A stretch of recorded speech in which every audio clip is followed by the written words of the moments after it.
This is the story of Star Trek, the motion picture. You can read along with me in your book. You will know it is time to turn the page when you hear the communicator beep like this.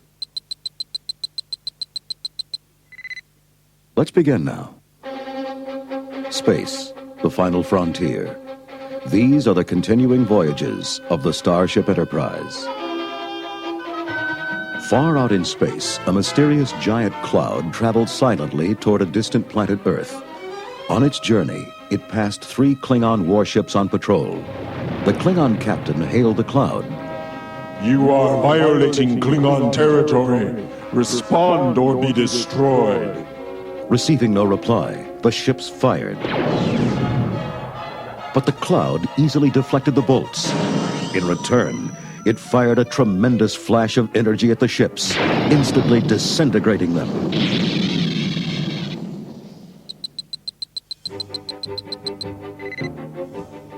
Admiral James T. Kirk, captain of the Starship Enterprise, was hurrying through Starfleet headquarters when he saw Sonak, a Vulcan member of his crew. Commander Sonak, why aren't you aboard? I am completing final briefing before the Enterprise launches. Belay that. Our launch time has been moved up. There's something deadly out there, headed for Earth. We have to stop it. Within hours, Admiral Kirk transported up to the Starship Enterprise. There was confusion everywhere. New weapons and engines were being installed, and the workers rushed to finish in time. Chief Engineer Scott gave Kirk a worried greeting. Admiral, these departure orders. We can't be ready to leave dry dock in only 12 hours. Mr. Scott, ready or not, we're going. We've got to. Scotty's men doubled their efforts. A few last crew members beamed up, including the ship's new navigator, Ilea, a Deltan. Kirk greeted the unusual-looking woman. Welcome aboard, Lieutenant Ilea. I believe you've met our executive officer, Commander Decker. She smiled. Oh yes, Decker and I are old friends. Kirk called together his crew. An alien cloud is moving toward Earth at warp speed. It is destroying everything in its path. He was interrupted by an urgent transmission. This is Space Station Epsilon 9. The cloud is bearing down on us. We're scanning it. Oh no, they think our scans are hostile. We're under attack! Horrified, Kirk and his crew watched the view screen as the cloud disintegrated the helpless station.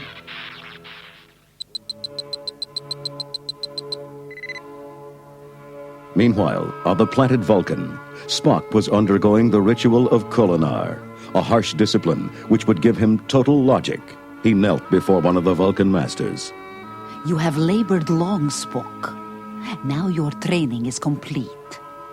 Take this pendant, a symbol of total logic. But Spock hesitated. He looked skyward, as though listening. Wanting to know his reason for ignoring her, the Vulcan master entered mind meld with Spock. You sense a far-off consciousness. It stirs your human half. And your human emotions keep you from the life of total logic. You have failed the test. The master turned from him and dropped the pendant in the dust. Spock knew that he'd have to go to the mind he sensed so far away. Kirk ordered the Enterprise to set out for the cloud. Decker protested. Captain, the engines haven't even been tested yet. Mr. Decker, every minute brings that thing closer to Earth. Head warp 1, Mr. Sulu. Power poured into the untried engines. Suddenly, an energy imbalance threw the ship into a deadly whirlpool, a space vortex. Kirk shouted to Sulu. Get us out of here! Full reverse! Kirk glanced at the bridge view screen. There's an asteroid caught in the vortex. Dead ahead.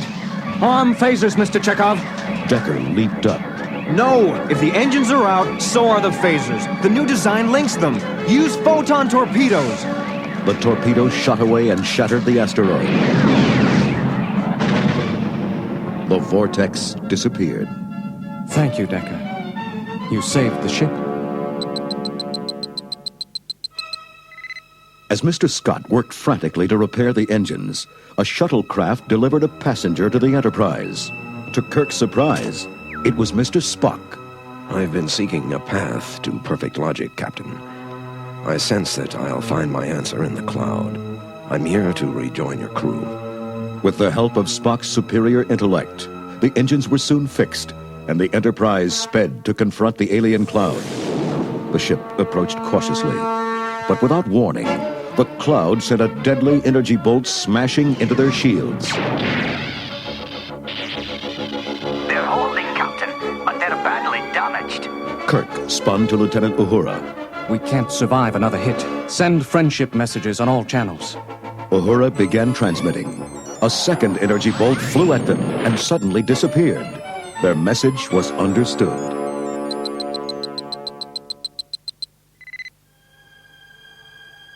The Enterprise entered the cloud slowly.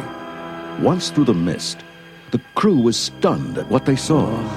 An enormous ship, almost 50 miles long, at the center of the cloud. Spock. Who could build such a ship? I don't know, Captain. All I sense is a mind with a pattern of perfect logic and tremendous knowledge. In a flash of blinding light, a pillar of pure energy invaded the bridge. It stretched out an arm to the main computer console. Spock scanned it with his tricorder. It is a probe from the alien ship, Captain. It's draining the memory banks of our computer, including top-secret information. Leaping to the console, Spock smashed the controls with his fists. The computer shorted out with a flash.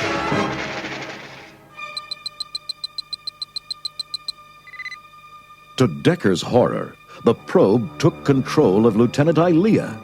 The Ilea probe then turned to Kirk. I have taken over this human unit so we could communicate. I have been programmed by V'ger to learn about the USS Enterprise and the human units that infest it. Kirk frowned. Is V'ger the captain of the alien ship? No, V'ger is the ship. Kirk couldn't believe his ears. What does V'ger want? V'ger travels to Earth to find his creator. What makes V'ger think his creator is on Earth? I do not know. V'ger obeys the creator's commands to learn all that is learnable and to bring that knowledge back to the creator. They were now only hours from Earth. Captain Kirk decided on a desperate gamble. He and Spock put on spacesuits and entered the alien ship itself. There, they found V'ger's databanks. Captain, from what we've seen, I believe that V'ger is a living machine. If so, I can attempt to mind meld with it. Spock touched the data modules. Instantly, a flood of images overwhelmed his mind. He fell unconscious. When Spock awoke in the ship's sickbay, he called for Kirk. The Vulcan Masters were wrong, Jim. Logic isn't enough. V'ger knows perfect logic, but it's still unfulfilled, still incomplete. Spock grasped his friend's hand. This simple feeling, the warmth of friendship, of human emotions, V'ger cannot find. But at last, I have. As V'ger approached the helpless Earth, it sent 4 huge bombs into orbit. Kirk snapped at Ilea. What is it doing? V'ger radioed the creator, but received no answer. The human units on Earth must be interfering with the creator. Therefore, V'ger is going to remove them. Remove? You mean destroy? Spock whispered to Kirk. V'ger needs its creator badly. Use that against it. Kirk smiled. Ilea, I'll tell V'ger where the creator is. But first he must remove the bombs. V'ger agrees. The Enterprise was pulled inside the giant spaceship. Kirk's landing party followed the Ilea probe out of the ship to their meeting with V'ger. Kirk's eyes widened at the sight of V'ger. Spock, it's a machine. An early space probe from Earth. Voyager, not V'ger. Mr. Spock checked his tricorder. Readings indicate that V'ger was found by a planet of living machines. They built this ship so that V'ger could fulfill its programming, to collect data and transmit it back to Earth. Decker nodded. Of course. That's why V'ger came back here. To give its data to mankind, its creator. Kirk shouted. V'ger! We are the creator! Ilea blinked skeptically. Then you must join with V'ger. Spock's eyes lit with understanding. Fascinating. V'ger's vast knowledge has reached the limits of the logical universe. In order to grow further, it requires the human ability to leap beyond logic. V'ger knows he must evolve. That is why he must join with a human being. Deckard turned to Kirk. I'll do it. I love Ilea, and this is the only way I can be reunited with her. And it will be an incredible adventure. Jim, I want this as much as you want the Enterprise. Decker ran to Ilea. A powerful energy beam engulfed them as Decker slowly became part of V'ger. Blinded by the brilliant transformation, the landing party raced back to the Enterprise. On the bridge, Kirk watched in awe as V'ger changed itself into pure energy and vanished into another dimension. Gentlemen, I believe we've just seen the birth of a new life form. Bones nodded. Complete with a lot of foolish human emotions. Right, Mr. Spock? True, Doctor. But without them, we are not complete. Amen, Spock. Mr. Sulu, ahead warp 1. Out there. That-a-way.